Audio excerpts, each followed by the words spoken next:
कर्मों का फल। किसी ने सच ही कहा है। दूसरों के साथ किया हुआ छल बर्बादी के सारे रास्ते खोल देता है। अगर आप किसी के साथ गलत करते हैं तो आपके साथ भी गलत होगा। उस समय यह बात हमें समझ नहीं आती है, लेकिन देर से ही सही कर्मों की सजा जरूर मिलती है। आप इससे कभी बच नहीं सकते। जो आपने किया है उसका अंजाम आपको हर हाल में भोगना ही पड़ेगा। और यह कहावत कितना सही है, यह हम इस कहानी के द्वारा समझेंगे।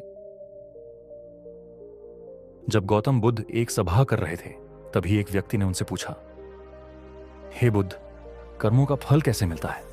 अगर बुरे कर्मों का फल मिलता है तो अच्छे कर्म कैसे किए जाते हैं? तो दोस्तों, आपका दिल से स्वागत है हमारे YouTube चैनल बुद्धा एक्सपीरियंस में।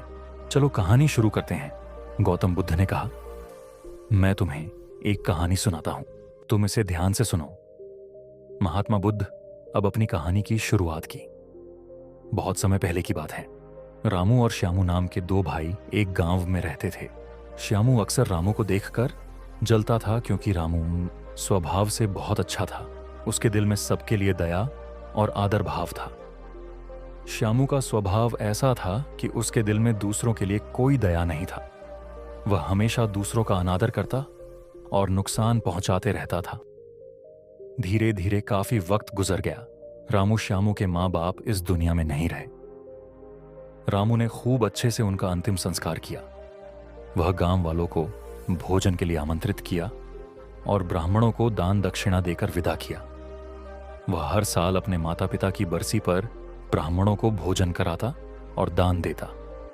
ये सब चीजें श्यामू को पसंद नहीं आती थीं और वह रामू से जलते रहता था।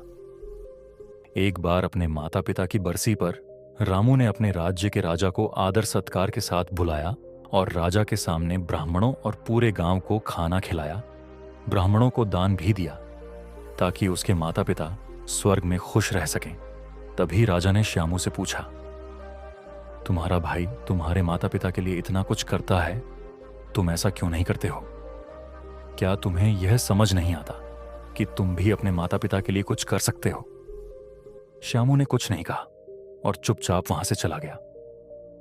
उसे गुस्सा आ रहा था, क्योंकि राजा ने उसकी बेइज्जती की और वह रामू से अपने अपमान का बदला लेने का सोच रहा था। अगले दिन ढोंग करना शुरू करता है। नगर के सामने जोर जोर से चीखने लगता है, मेरे माँ बाप मेरे सपने में आए थे।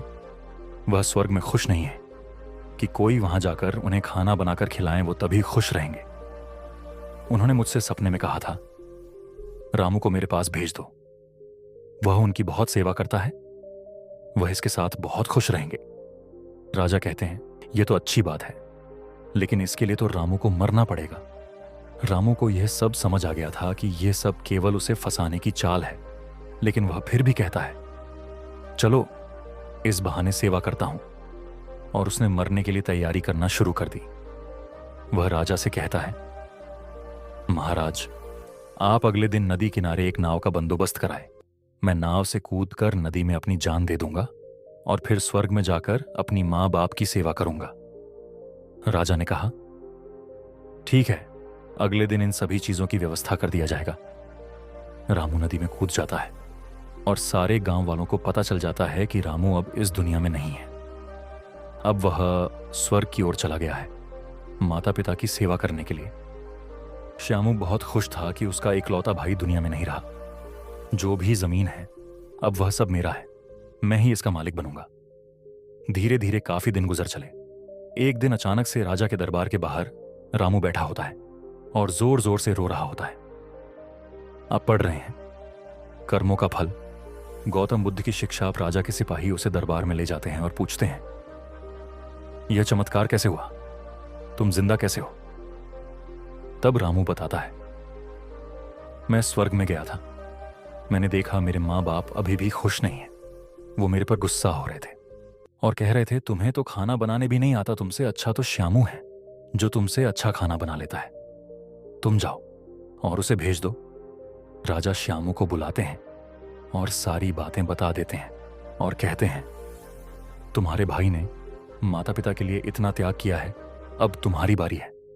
क्या तुम उनके लिए ऐसा कुछ नहीं कर सकते? श्यामू को ना चाहते हुए भी ये सब करना ही पड़ता है। अगले दिन फिर से सारी तैयारी किया जाता है। श्यामू घर आकर सोचता है, मैं वहां जाऊंगा ही नहीं, अगले दिन शहर छोड़कर कहीं चला जाऊंगा। फिर रामू ने राजा को सारा सच बताया। वास्तव में वह जिंदा कैसे बचा? उसने पहले ही मछुआरे से बात कर ली थी, जिससे उसकी जान बची और वह 1 महीने तक नगर से दूर रहा था। फिर सही समय पर राज्य में लौट आया। वह यह सब केवल इसलिए किया क्योंकि वह श्यामू को एक सबक सिखाना चाहता था। छोड़कर जाने का योजना बना चुका था। अपने योजना के अनुसार वह रात के अंधेरे में ही घर छोड़कर भाग जाता है। वह घर छोड़कर कुछ दूर गया ही था कि तभी राजा के 2 सैनिकों की नजर उस पर पड़ती है और उसे रोकने की प्रयत्न करते हैं। श्यामू और सैनिकों के मध्य हाथापाई और लड़ाई शुरू हो जाती है। श्यामू गुस्से में आकर एक सैनिक के सिर पर पत्थर से मारता है। सिर पर चोट लगने से उसकी मौत हो जाती है। यह सारी बातें जब राजा को पता चलती हैं, वह श्यामू को माफ करने वाले ही थे। अब वह और गुस्सा हो जाते हैं श्यामू पर और क्रोध में आकर मृत्युदंड सुना देते हैं। अगली सुबह उसे नाव से धक्का देकर मारने का आदेश जारी कर दिया जाता है। उसको उस आखिरी समय पर अपनी गलती का एहसास होता है कि जिंदगी के अंतिम वक्त में भी उसने लोगों का बुरा ही किया।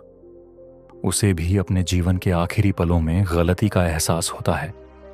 पर वो कहावत तो सुनी होगी, अब पछताए होत क्या, जब चिड़िया चुग गई खेत और पछतावे के साथ उसे अपनी जान से हाथ धोना पड़ता है। कर्मों का फल कब मिलता है? कहानी खत्म होने पर गौतम बुद्ध उस व्यक्ति को समझाते हैं, कर्मों का फल ऐसा ही होता है। बुरे इंसान को आखिरी वक्त तक सही और गलत का पहचान नहीं होता। जिंदगी ऐसे ही नहीं चलती। जिंदगी समझने की चीज है जिसे हर व्यक्ति को समझनी चाहिए। फिर महात्मा बुद्ध ने बोला, अच्छे कर्म को बनाने से पहले हमें इस बात पर ध्यान देने की जरूरत है कि आखिर अच्छे कर्म बनने का पहला पड़ाव क्या है।